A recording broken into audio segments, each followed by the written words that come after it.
Assalamualaikum warahmatullahi wabarakatuh.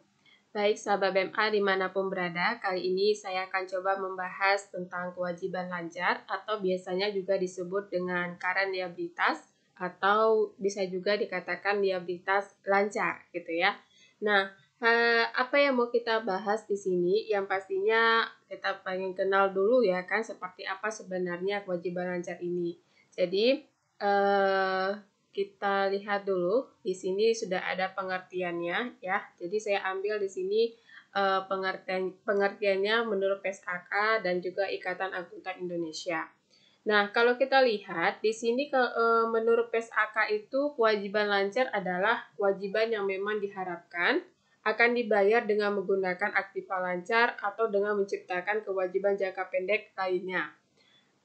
Kalau menurut Ikatan Akuntan Indonesia, ini mengatakan bahwasanya kewajiban lancar itu adalah suatu kewajiban akan diklasifikasikan sebagai kewajiban jangka pendek apabila diperkirakan akan diselesaikan dalam jangka waktu siklus normal operasi perusahaan atau jatuh tempo dalam jangka waktu 12 bulan dari tanggal neraca.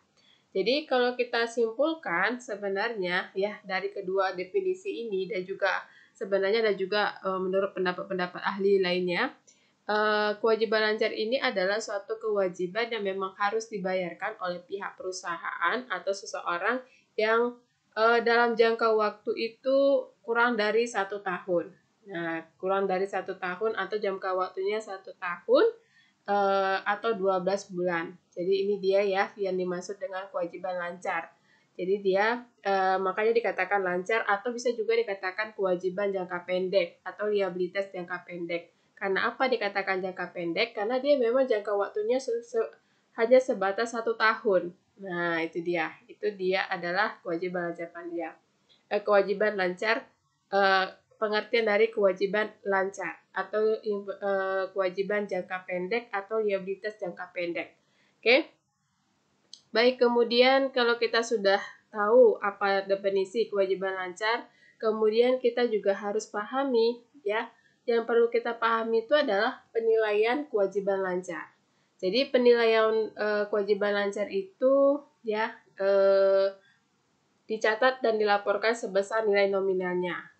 Kenapa? Dengan alasan karena hutang lancar hanya melibatkan jangka waktu yang pendek, ya jangka waktu yang kurang dari 1 tahun, maka tidak ada perbedaan yang besar antara nilai sekarang hutang lancar dengan nilai jatuh temponya. Jadi di sini dalam penilaiannya itu akan dicatat dan dilaporkan sebesar nilai nominalnya. Berapa nominalnya? Oh, sebesar 1 juta misalnya, ya kan? Berarti 1 juta yang kita catat nantinya di situ. Itulah yang harus kita bayarkan dalam jangka waktu 1 tahun tersebut. Ya, atau jangka waktu paling lama 1 tahun gitu. Bisa jadi ya 1 minggu bisa sudah dilunasi atau 1 bulan juga bisa dilunasi. Oke.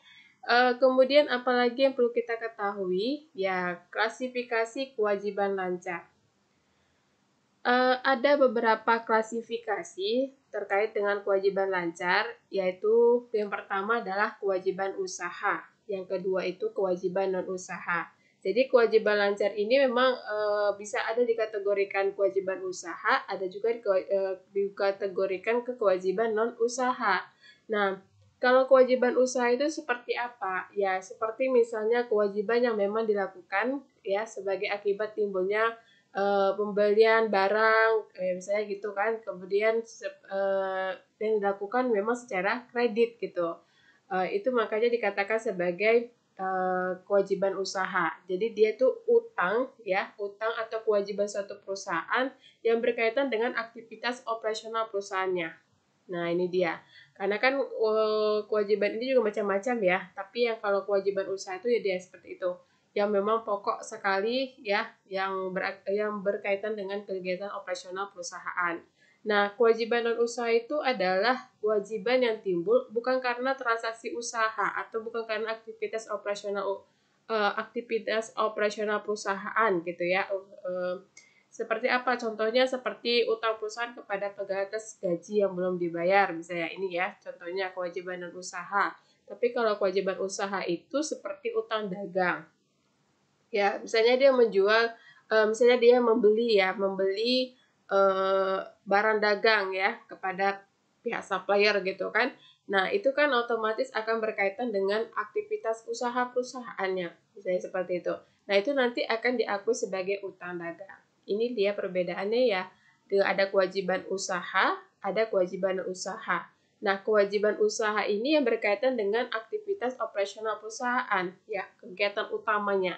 Sedangkan kewajiban usaha ini dia kewajiban lancar tapi tidak berkaitan erat dengan kegiatan operasional perusahaan.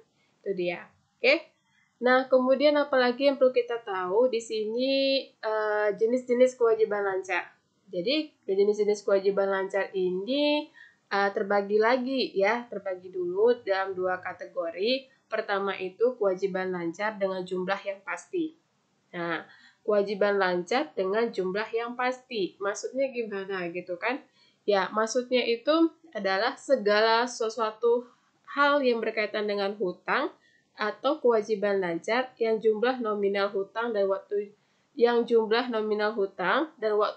waktu jatuh temponya itu sudah diketahui dengan pasti oleh kedua belah pihak. Jadi ini dia maksudnya adalah nominal utangnya itu sama waktu jatuh temponya itu sudah diketahui. Jadi dia sudah ada sudah diketahui secara pasti gitu. Nah, makanya juga dikatakan di sini kewajiban lancar dengan jumlah yang pasti. Jadi dia sudah diketahui di awal gitu kan. Jadi nantinya tidak lagi ditaksir-taksir berapa kira-kira tidak, tapi memang sudah dipastikan berapa nominalnya, kemudian kapan waktu jatuh temponya. Ini memang yang sudah jelas gitu, yang sudah pasti ya. Ini dia kewajiban lancar dengan jumlah yang pasti.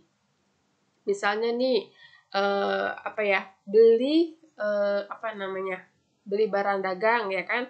Beli barang dagang itu harganya 10 juta. Nah, 10 juta itu akan dibayar dalam jangka waktu 30 hari. Nah, batasnya itu misalnya katakan 30 Desember. Ya, berarti ini adalah termasuk ke dalam kewajiban lancar dengan jumlah yang pasti. Karena apa? Karena dia memang sudah tahu nominalnya berapa dan sudah tahu kapan akan jatuh temponya. Tuh.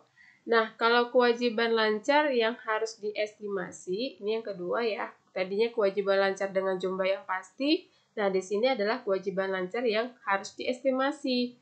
Nah, apa perbedaannya? Perbedaannya itu ya, kalau yang ini merupakan hutang yang tidak dapat ditentukan dengan pasti. Ya, namun dapat ditaksir jumlah atau nominalnya. Jadi yang ini masih bisa ditaksir, dia tidak tahu pasti nih berapa jumlahnya gitu, nggak tahu sama sekali ya. Nah, tapi masih bisa, tapi dia bisa ditaksir gitu, diperkirakan harganya akan sekian gitu, atau diperkirakan jumlahnya atau nominal uangnya sekian gitu. Ini makanya dikatakan sebagai kewajiban lancar yang harus diestimasi. Ya, ini dia. Nah, hutang dalam kelompok ini hanya dapat ditaksir jumlahnya meskipun transaksi atau peristiwa yang terkait sudah terjadi. Ya, peristiwanya, transaksinya sudah terjadi, tapi kita tidak bisa mengetahui berapa kira-kira jumlah nominal yang harus mungkin dibayarkan nantinya. Nah, nanti saya akan kasih tahu contohnya seperti apa ya. Nah, ini yang pasti jenis-jenis kewajiban lancar itu dikategorikan dua. Yang pertama itu kewajiban lancar dengan jumlah yang pasti, ya. Sedangkan yang kedua itu kewajiban lancar yang harus diestimasi, yang belum pasti, yang kita tidak tahu pasti berapa jumlahnya atau nominalnya, itu kita tidak tahu pasti. Nah, kemudian di sini saya akan coba perlihatkan ya seperti apa sih jenis-jenis kewajiban lancar ini gitu ya kan. Nah, saya sudah saya akan tunjukkan satu laporan keuangan yang dipublish ya. Ini saya ambil dari laporan keuangan PT Telekomunikasi Indonesia ya. Di sini saya akan tunjukkan yang sebenarnya yang mana sih itu liabilitas lancar atau kewajiban lancar itu. Ya kan, kita ngomongin kewajiban lancar, tapi kadang-kadang ada yang tidak paham yang dimanakah dia itu berada, kan gitu. Nah, jadi di sini saya coba ambil satu contoh dari perusahaan telekomunikasi Indonesia. Nah, kewajiban lancar itu kita akan temukan dia di laporan posisi keuangan atau neraca ya. Laporan posisi keuangan atau neraca, dan dia nanti akan berada di bagian kalau dia modelnya seperti ini berarti dia di bawah. Tapi kalau dia modelnya menyamping itu dia akan di sebelah kanan ya. Ini kita bisa lihat di sini. Ini dia. Liabilitas jangka pendek atau juga disebut liabilitas lancar atau kewajiban lancar. Jadi memang bahasanya di sini ada berbeda-beda ya antar perusahaan gitu ya. Yang pastinya itu sama, liabilitas jangka pendek, liabilitas lancar, atau mau pakai bahasa Inggris juga bisa karena liabilities gitu ya kan, terserah. Nah, yang pasti di sinilah dia. Inilah dia yang dimasukkan yang kita tadi bahas ya tentang liabilitas jangka pendek. Nah, kemudian inilah dia, ini dia saya tunjukkan. Ini bagian dari liabilitas jangka pendek itu. Nah, ini dia. Nah, kemudian tadi kan katanya salah satu contohnya adalah utang utang pajak ya. Ini ada utang pajak, nanti dia ada di sini ada utang usaha ya atau utang dagang gitu ya kan. Di sini ada utang pajak, kemudian di sini ada beban yang masih harus dibayar gitu ya. Pendapatan lima di muka, kemudian ada utang jangka pendek, pinjaman jangka panjang yang jatuh tempo. Nah, ini adalah termasuk ke dalam liabilitas jangka pendek atau liabilitas lancar tadi ya. Jadi ini tergantung juga ke masing-masing perusahaan. Ada juga yang perusahaan itu memang tidak ada tidak ada utang pajak. Utang pajak pasti ada. Misalnya mungkin tidak ada yang beban yang masih harus dibayar gitu ya, atau ada juga yang tidak ada pendapatan yang di muka gitu. Jadi ini tergantung lagi dengan aktivitas perusahaan tersebut. Kalau memang ada maka kita buat, tapi kalau tidak ada memang kita tidak perlu buat gitu, abaikan saja gitu kan. Tidak harus selamanya semua ini akan ada di laporan keuangan perusahaan. Jadi itu tergantung masing-masing perusahaannya ya. Jadi ini saya tunjukkan ya di mana letak sebenarnya liabilitas jangka pendek itu. Jadi dia berada di sini dan inilah dia ya, ada terdiri dari beberapa liabilitas jangka pendek itu terdiri dari beberapa gitu ya kan. Nah, berarti sudah pada paham ya, sudah pada jelas nih yang mana sebenarnya ini dia, saya besarin ya, ini dia. Oke. Nah, ini. Nah, ini dia liabilitas jangka pendek. Ya. Ini dia semuanya. Inilah dia termasuk ke dalam liabilitas jangka pendek. Tapi untuk perusahaan telekomunikasi, mungkin di perusahaan-perusahaan lain berbeda lagi. Berbeda arti kata, bisa jadi dia tidak ada utang bank jangka pendeknya di sini, atau misalnya juga tidak ada pinjaman jangka panjang yang jatuh temponya. Bisa jadi di sini ada, tapi di perusahaan lain tidak ada. Karena aktivitas kegiatan operasionalnya mungkin berbeda-beda. Jadi ini ya, sudah saya tunjukin ya seperti apa. Nah, kemudian kita ini lagi, kembali lagi kemari. Jadi tadi intinya ya, dibagi kategorinya dibagi dua, kemudian nanti apa-apa saja sih yang termasuk ke jumlah yang pasti sama yang masih harus diestimasi ini. Nah, saya akan coba jelaskan di sini ya. Jadi yang termasuk ke dalam kategori kewajiban lancar dengan jumlah pasti itu adalah yang ada di sini. Jadi ini masih beberapa sih.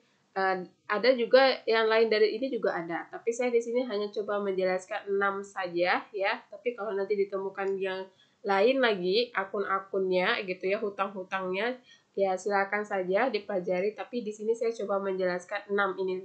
Ya, 6 ini yaitu yang pertama adalah utang dagang. Jadi yang termasuk ke dalam jumlah kewajiban lancar dengan jumlah pasti itu adalah hutang dagang. Ya, hutang dagang ini hutang yang belum dibayarkan atas barang, perlengkapan, atau jasa yang telah diserahkan atau diselesaikan dari supplier. Misalnya gini, hutang dagang ini adalah hutang yang kita, misalnya katakan saya perusahaannya, ya, saya beli barang dagangan. saya sudah terima barangnya tapi saya belum bayarkan uangnya. Nah, itu termasuk hutang dagang. Atau saya beli satu keperluan ya, saya beli perlengkapan kantor gitu ya, perlengkapan kantor gitu. Nah, kemudian saya sudah menerima barang perlengkapan kantor, saya sudah menerima perlengkapan kantor itu, sudah sampai di kantor saya. Tapi saya belum bayarkan uangnya. Nah, itu namanya hutang dagang. Atau saya menggunakan jasa transportasi gitu ya, menyewa katakan utang jasa gitu ya, utang jasa misalnya katakan saya meminta jasa dari perusahaan lain gitu ya, misalnya jasa katakan audit lah, katakan jasa audit gitu. Nah, kemudian sudah diselesaikan, auditnya sudah diselesaikan, tapi saya belum melakukan pembayarannya, maka ini dikatakan sebagai hutang dagang atau hutang usaha ya. Nah, kemudian selain itu wesel bayar. Wesel bayar ini dapat diartikan sebagai hutang tertulis yang disertakan atau didukung dengan surat pernyataan hutang atau surat pernyataan sanggup bayar. Jadi bedanya antara hutang dagang dan hutang wesel bayar ini itu dia di sini pakai surat pernyataan ya, surat pernyataan hutang yang dilakukan secara tertulis ya, resmi dia, dan di situ nanti akan ada surat pernyataan bahwasanya sanggup bayar. Jadi nanti dia bayarnya pakai wesel gitu ya, maka dikatakan sebagai utang wesel atau wesel bayar di sini ya. Nah, ini adalah termasuk ke dalam jumlah yang pasti. Nah, wesel bayar ini terbagi dua, ada yang pakai bunga, ada yang tidak pakai bunga ya. Jadi ada pakai bunga, ada yang tidak pakai bunga. Jadi nanti penjelasannya juga akan saya jelaskan satu-satu ya, tapi tidak di sesi ini, tapi di sesi berikutnya. Jadi saya hanya menjelaskan dulu, nanti masalah perhitungan dan pencatatannya akan saya jelaskan di sesi berikutnya. Nah, kemudian di sini hutang jangka panjang yang akan jatuh tempo. Nah, di sini maksudnya apa sih hutang jangka panjang yang akan jatuh tempo? Jadi ini adalah seluruh atau bagian dari utang obligasi dan utang jangka panjang lainnya yang akan dilunasi kurang dari 1 tahun. Dan jadi gini maksudnya, tadinya itu dia ini termasuk ke dalam kategori hutang jangka panjang ya, tapi kemudian karena dibayar dalam jangka waktu yang cepat gitu ya, dilunasi kurang dari 1 tahun, maka ini akan masuk ke dalam hutang jangka panjang yang akan jatuh tempo. Masuk ke dalam masuk ke dalam atau kategori utang lancar gitu, kewajiban lancar. Kenapa? Karena tadi dianya sudah melunasi kurang dari 1 tahun atau 1 tahun jangka waktunya. Ya, maka kita masukkan ke dalam kategori ini ya. Nah, kemudian apalagi pendapatan diterima di muka. Nah, pendapatan diterima di muka ini seperti apa? Jadi pendapatan diterima di muka ini adalah sejumlah uang yang diterima dari pembeli untuk barang dan jasa yang akan diserahkan dalam waktu yang akan datang. Maksudnya gini, kita sudah terima uangnya, tapi kita belum memberikan barangnya kepada si pembeli gitu kan, maka itu akan kita akui sebagai pendapatan diterima di muka. Atau kita sudah memberikan jasa, kita sudah menerima uangnya, tapi kita belum memberikan jasanya kepada si klien kita gitu. Nah, maka ini akan dikategorikan sebagai pendapatan diterima di muka. Misalnya kita punya ini gedung, kemudian kita gedungnya ini kita sewakan, ya. Kemudian ada yang menyewa gedung kita. Uangnya sudah dibayar ke kita 1 juta, bisa 5 juta, katakan 5 juta untuk 1 tahun. Tapi ini belum dipergunakan sama si penyewa, maka ini akan kita akui sebagai pendapatan diterima di muka. Ya, ini kita akan akui sebagai pendapatan diterima di muka. Nah, kemudian hutang pajak. Hutang pajak ini juga termasuk kewajiban lancar ya. Tadi kita sudah lihat juga tadi ya di di laporan keuangan tadi. Hutang pajak itu ya, kewajiban wajib pajak baik berupa sanksi administrasi, denda maupun bunga yang tercantum pada surat ketetapan pajak. Jadi hutang pajak itu ya segala hal ya yang berkaitan dengan pajak lah, kewajiban wajib pajak yang harus memang dibayarkan kepada pihak pajak gitu ya. Nah, ini ada macam-macam di dalam perusahaan itu, ada macam-macam jenis pajak gitu ya. Ketika pajak itu belum dibayarkan kepada belum dibayarkan kepada pihak pajak gitu ya, maka itu akan kita akui sebagai utang. Ya, jika kita belum membayarkannya. Tapi kalau sudah kita bayarkan ya tidak dianggap sebagai utang gitu. Tapi kalau kita belum membayarkan atau belum melaporkan ya istilahkan, itu maka dia akan dianggap sebagai utang pajak. Ya. Misalnya perusahaan sudah mengutip nih, pajak penghasilan karyawan gitu ya, tapi belum dilaporkan ke pihak itu kan sudah dikutip ya, dipotong ya, itu kan. Nah, tapi belum dibayarkan ke pihak pajak, maka ini akan dianggap sebagai hutang pajak. Oke. Nah, kemudian hutang dividen. Hutang dividen ini adalah kewajiban perusahaan kepada para pemegang saham karena mengumumkan pembagian laba berupa kas atau aktiva lainnya. Jadi gini, hutang dividen ini kan adalah sebenarnya pembagian atas saham yang mereka tanamkan ya, atas laba yang menjadi hak milik para pemegang saham. Nah, kemudian karena belum dibagikan, maka ini akan diakui sebagai hutang, ya, diakui sebagai hutang dividen. Nah, nanti jangka waktunya ini harus yang pastinya harus 1 tahun, ya. Jadi tidak boleh lama-lama lah, ya kan namanya juga jangka waktunya kan 1 tahun kalau kewajiban lancar. Jadi makanya dia masuk ke dalam kewajiban lancar. Nah, nanti ketika belum dibayarkan ya, perusahaan mendapatkan laba, dan laba itu kan nanti seharusnya dibagi ya dalam bentuk dividen. Nah, karena belum dibagikan kepada para pemegang saham, maka kita akan mengakuinya sebagai hutang dividen. Kalau belum dibagikan, maka akan kita akui sebagai hutang dividen. Tapi kalau sudah dibagikan, maka nanti tidak ada lagi hutang dividennya gitu. Ya, jadi ini adalah beberapa contoh hutang yang termasuk ke dalam kategori kewajiban lancar dengan jumlah yang pasti. Ya, jadi ini dia ada 1, 2, 3, 4, 5, 6, saya kasih contohnya. Dan bagaimana cara menghitungnya, bagaimana cara pencatatannya, nanti akan saya jelaskan di sesi berikutnya. Nah, kemudian di sini yang kategori kedua yaitu kewajiban lancar yang harus diestimasi.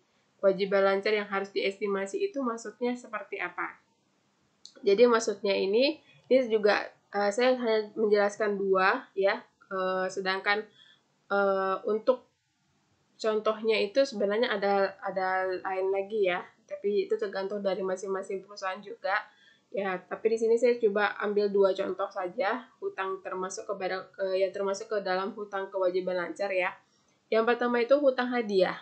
Nah, hutang hadiah itu maksudnya seperti apa? Jadi gini maksudnya, hadiah yang diberikan perusahaan dalam jumlah terbatas melalui penyerahan kupon oleh konsumen.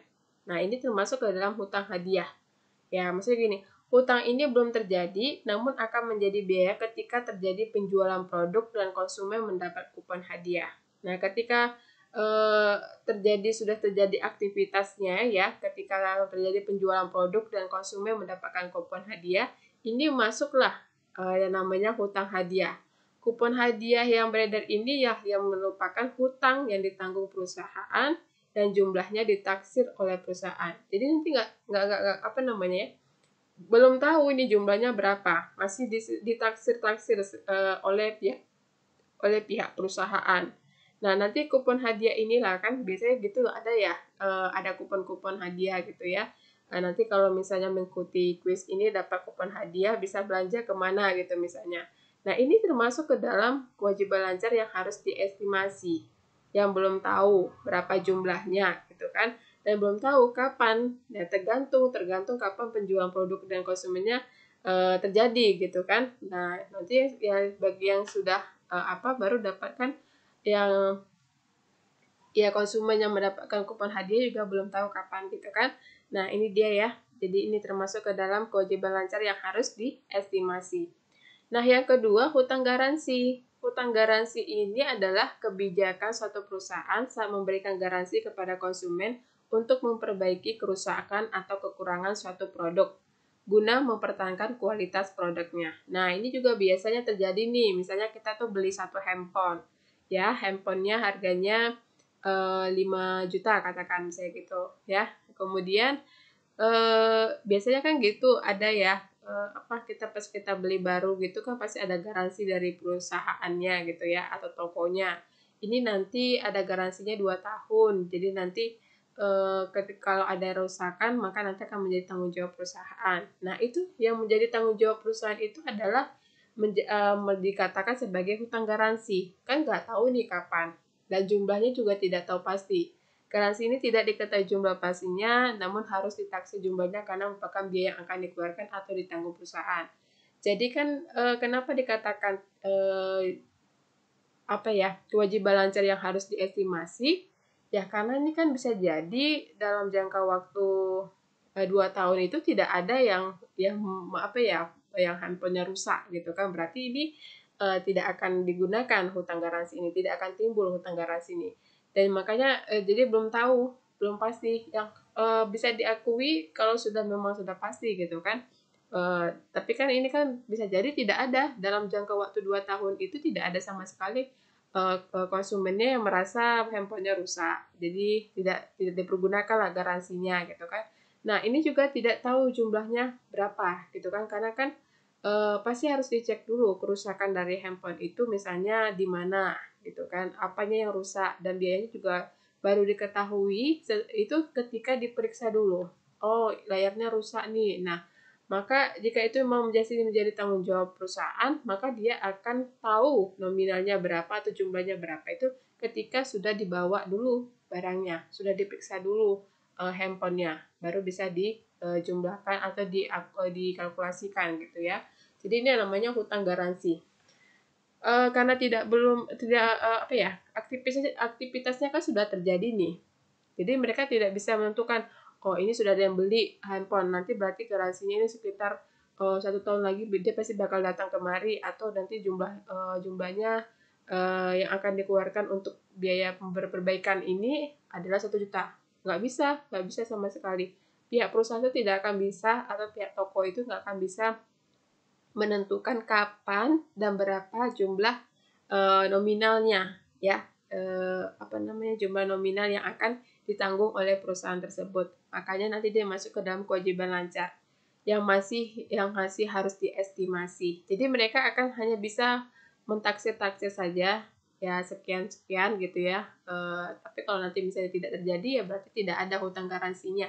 Tapi kalau memang terjadi, maka ini akan timbul hutang garansi atau hutang hadiah.